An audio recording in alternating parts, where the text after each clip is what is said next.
I'm happy to introduce Rouw, who is a strategic advisor at the Dutch Ministry of Education, Culture and Science. Good morning, Rien. Good morning. And before we delve into your story of the reform, could you please tell us a little bit about yourself? Yes, sure. So I'm working at the Ministry of Education in a directorate that is called the Knowledge Directorate.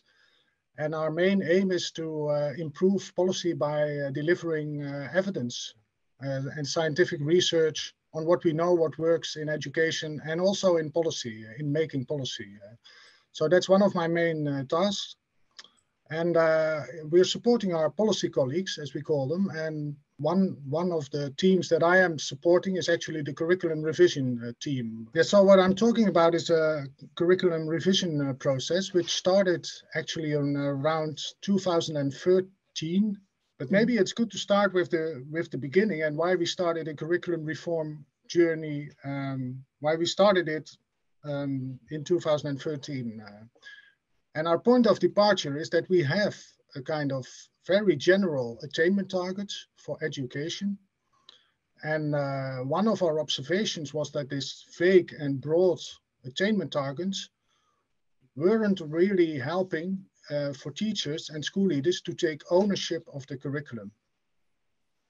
And that was one of our first lessons we learned when we started this curriculum reform.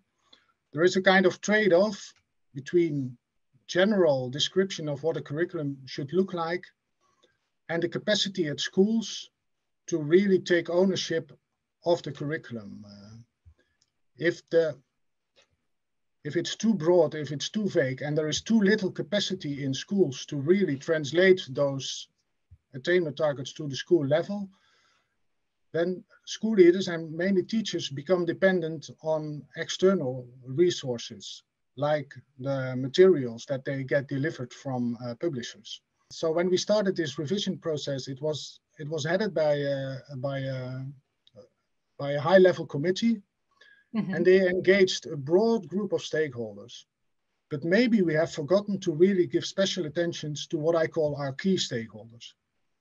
Okay. Which are the teachers, the school leaders, and in our case, also the school boards who are responsible for the quality in schools. After hearing all the sounds of teachers that they weren't involved enough, we entered in a phase where the teachers were in the lead.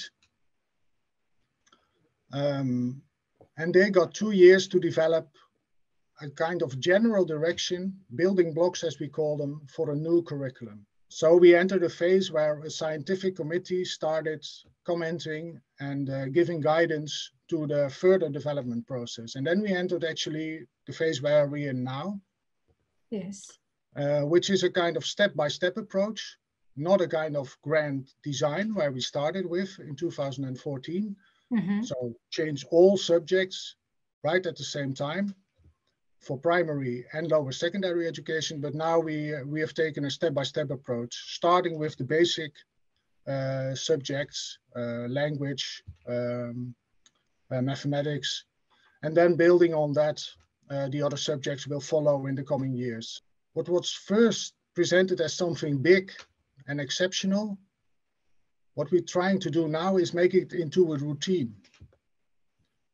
And a routine that that will be followed by other reforms in 10 years or something. So what we are trying to make it is as natural as possible in the education policy process.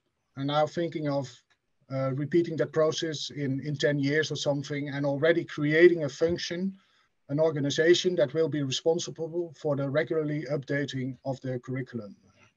Thank you so much for sharing your experience with us, Rien.